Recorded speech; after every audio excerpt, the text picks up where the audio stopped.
Burkina Faso was thrown into a tense and dramatic night after authorities confirmed that a coup attempt targeting President Captain Ibrahim Traoré had failed. As news spread across the country, thousands of Burkinabè citizens poured into the streets late at night, chanting slogans in support of the president and the armed forces. The scenes, shared widely on local media and social networks, showed crowds waving national flags, singing patriotic songs, and demanding the protection of what they see as a new direction for their country. According to official statements, the attempted coup was uncovered and stopped by loyal elements within the security forces before it could succeed. The government said the plot aimed to remove President Traoré from power and create instability at a time when Burkina Faso is already facing serious security and economic challenges. While full details are still being investigated, authorities described the incident as a coordinated effort involving both military and civilian actors. President Ibrahim Traoré, who came to power promising deep reforms and stronger national sovereignty, has become a powerful and sometimes controversial figure in the region. His leadership style and political choices have earned him strong support among many young people and ordinary citizens, while also creating enemies among groups unhappy with the country's changing path. The failed coup attempt highlights how high the stakes have become in Burkina Faso's political struggle. The public reaction was immediate and emotional. Instead of staying indoors out of fear, many citizens chose to gather in the streets at night, signaling defiance against any attempt to overthrow the current leadership. For supporters of the president, the demonstrations were not organized protests, but spontaneous expressions of loyalty and frustration with years of instability.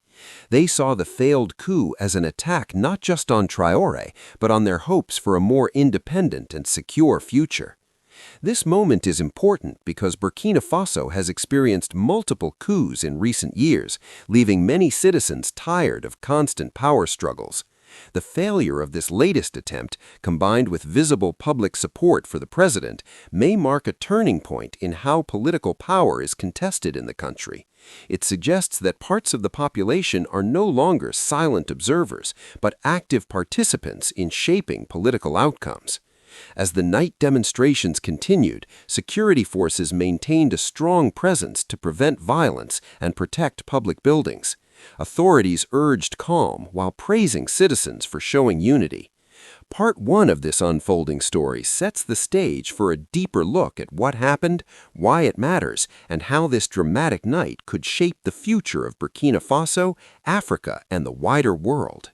As daylight returned to Burkina Faso, the government worked to explain how the attempted coup was detected and stopped before it could succeed. Security officials said intelligence units had been tracking suspicious movements and communications in the days leading up to the incident. These warning signs allowed loyal forces to act quickly, securing key locations and preventing the plotters from gaining control of strategic centers in the capital, Ouagadougou. Authorities confirmed that several individuals were arrested during overnight operations, including members of the military suspected of betraying their oath. The government described the suspects as part of a small but dangerous group that hoped to create confusion and seize power through force. Officials stressed that the arrests were carried out without major clashes, helping to avoid bloodshed in residential areas. The failed coup attempt has once again exposed deep divisions within Burkina Faso's political and military system. Since President Ibrahim Traoré took power, he has pushed to reshape the armed forces and remove what he calls corrupt and ineffective leadership. While many soldiers support these changes, others have reportedly felt threatened by the loss of influence and privileges. Analysts say such tensions often create the conditions for coup attempts in fragile states. Public confidence in the president appeared strong in the hours after the incident. Citizens who had flooded the streets at night returned in the morning to normal activities, but conversations about the failed coup dominated markets, transport hubs, and radio programs. Many people expressed pride that the attempt had failed and said the public response showed a growing political awareness among ordinary Burkinabè.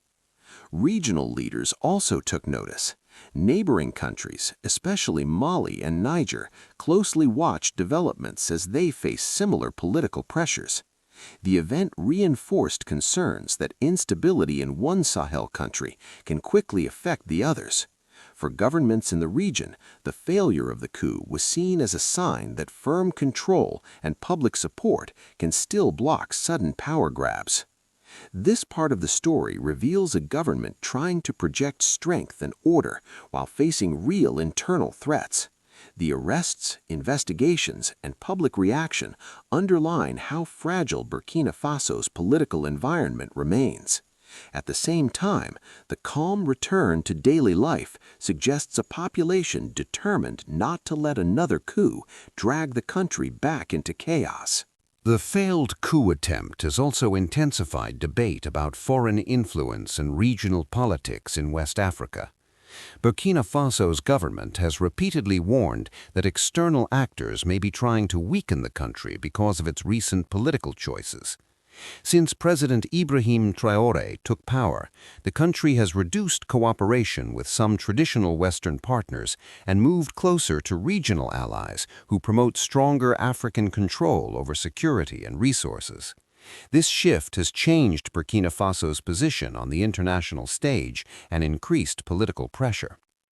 Although authorities have not officially named any foreign country in connection with the plot, government supporters quickly pointed to a long history of outside involvement in African politics. For many citizens, the idea that foreign interests could be linked to internal unrest feels familiar and troubling. They argue that Burkina Faso's efforts to take independent decisions have made it a target for those who prefer the old balance of power. The nighttime street demonstrations reflected more than support for one leader. Many protesters said they were defending the idea of national dignity and the right of Africans to choose their own path. Young people, in particular, have embraced President Traoré as a symbol of resistance against outside control. Their presence in the streets showed how political identity in Burkina Faso is increasingly shaped by broader Pan-African ideas. International observers have reacted carefully to the situation. Some governments called for calm and respect for constitutional order, while others emphasized the need for stability in a region already facing serious security threats. Diplomatic sources say the failed coup has raised concerns about how often power struggles continue to interrupt governance in the Sahel. At the same time, analysts warn against oversimplifying the situation. They note that not all opposition to the current government comes from foreign influence. Internal frustrations, economic hardship, and fear of prolonged military rule also play a role. Understanding these internal pressures is essential to preventing future crises. This part shows that the attempted coup is not just a national event, but part of a wider struggle over Africa's future direction. The choices Burkina Faso makes now in managing foreign relations and internal dissent could influence political movements across the continent and shape how Africa engages with the rest of the world. In the days following the failed coup attempt, Burkina Faso's leadership has focused on restoring confidence and reinforcing national unity. President Ibrahim Traoré addressed the nation again, thanking citizens for what he called their courage and vigilance. He said the spontaneous nighttime gatherings showed that the people are no longer passive in moments of crisis, but ready to stand for what they believe is right for the country's future. Security across major cities has remained tight, with increased patrols and checks around government buildings, military bases, and communications centers. Authorities said these measures are temporary and meant to prevent any follow-up actions by remaining supporters of the plot. For many citizens, the visible security presence is both reassuring and a reminder of how fragile stability still is. The government has promised a thorough investigation, insisting that everyone involved will be held accountable under the law. Officials said the goal is not revenge, but justice and deterrence.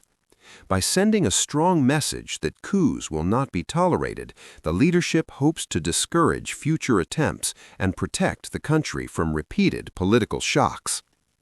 At the same time, the incident has sparked renewed discussion about political transition and governance. Civil society groups and community leaders are calling on the government to clearly communicate its long-term plans, including timelines for reforms and political normalization. They argue that transparency will help reduce suspicion and prevent internal tensions from growing. Economically, the failed coup has raised concerns among traders and investors who fear instability could affect markets and prices. The government has responded by assuring businesses that operations will continue normally and that essential services remain secure. Officials say protecting the economy is crucial to maintaining public support during uncertain times. For families affected by years of violence and displacement, the news brought mixed emotions. Relief that the coup failed was combined with frustration that political crises continue to distract from urgent humanitarian needs. Many citizens say they want leaders to focus less on power struggles and more on improving daily life. Regionally, Burkina Faso's partners have expressed solidarity, viewing the event as part of a shared challenge facing the Sahel. The failed coup has strengthened calls for closer cooperation among neighboring countries to defend governments and prevent instability from spreading across borders. Part 4 highlights a country trying to turn a dangerous moment into an opportunity for unity and reflection. Whether this effort succeeds will depend on how leaders respond to public expectations and whether calm can be transformed into lasting stability. The strong public reaction to the failed coup has drawn attention to the changing relationship between the Burkinabè people and their leaders. For many years, political decisions were often made without wide public involvement, and citizens felt powerless during moments of crisis. The scenes of people flooding the streets at night in support of President Ibrahim Traoré suggest that this dynamic may be shifting, with more citizens willing to openly defend a political direction they believe in. Supporters of the president say this public mobilization reflects growing trust in Traoré's message of sovereignty, reform, and national pride. They believe his leadership represents a break from a past marked by repeated coups, weak governance, and foreign influence. To them, the failed coup attempt was not just an attack on a leader, but an attempt to stop a broader transformation that many see as long overdue. However, not all voices are fully supportive. Some citizens and political observers warn that public enthusiasm should not replace strong institutions and clear rules. They argue that lasting stability requires dialogue, accountability, and inclusive governance, not only popular support in moments of crisis. These voices stress that managing dissent peacefully is as important as stopping violent power grabs. The role of young people stands out in this moment. Youth make up a large part of Burkina Faso's population, and many feel deeply connected to the current political struggle. Unemployment, insecurity, and limited opportunities have shaped their lives, and they see the defense of the current leadership as a way to demand change. Their energy and visibility could play a key role in shaping the country's future political culture. The media has also been under pressure during this period. Journalists are working in a tense environment, trying to report accurately while avoiding rumors that could inflame tensions. The government has urged responsible reporting, saying truthful information is essential to national stability. How the media handles such crises will influence public trust and understanding. Internationally, the images of mass nighttime gatherings have attracted attention far beyond West Africa. Supporters of African self-determination see them as a sign of rising political awareness across the continent. Critics, meanwhile, caution that popular support can be unpredictable and should be matched with clear plans for governance and reform. This part shows that the failed coup has opened a deeper conversation about power, participation, and responsibility in Burkina Faso. The outcome of this conversation will shape whether public unity becomes a foundation for progress or a moment that fades once the immediate danger passes. As Burkina Faso looks to the future after the failed coup attempt, the country now stands at a critical crossroads. President Ibrahim Traoré and his government say the priority is to turn this moment of tension into a foundation for long-term stability. Officials argue that surviving the coup attempt with clear public support gives the leadership both responsibility and opportunity to move faster on promised reforms. One of the biggest challenges ahead is security. Burkina Faso continues to face attacks from armed groups, especially in rural areas, and many citizens judge the government by its ability to protect lives and territory. Authorities say lessons learned from stopping the coup will be used to strengthen intelligence systems and coordination within the security forces. A more united and disciplined military is seen as essential to prevent both internal threats and external violence. The political future remains a key question. While many citizens support President Traoré, there is growing pressure for clarity about the country's political roadmap. Civil society groups and regional partners want to know how long the current system will last and how Burkina Faso plans to return to a stable and inclusive political order. Clear communication on this issue could help reduce uncertainty and prevent new tensions. For Africa as a whole, the events in Burkina Faso carry wider meaning. The failed coup and the public reaction reflect a broader continental debate about leadership, sovereignty, and the role of citizens in defending political choices. Other African nations facing similar struggles are watching closely, seeing Burkina Faso as a test case for whether popular support can help block repeated cycles of instability. On the global stage, the situation reminds the world that Africa's political changes are deeply connected to international interests. How Burkina Faso manages its security, governance, and foreign relations will influence how it is treated by partners and institutions worldwide. Stability could attract cooperation and investment, while renewed crisis could deepen isolation. Ultimately, the night when citizens flooded the streets may be remembered as a defining moment. It showed fear, hope, anger, and determination all at once. Whether this moment leads to lasting progress will depend on actions taken in the months ahead. For now, Burkina Faso has avoided another sudden power shift, but the work of building peace, trust, and a secure future for its people has only just begun.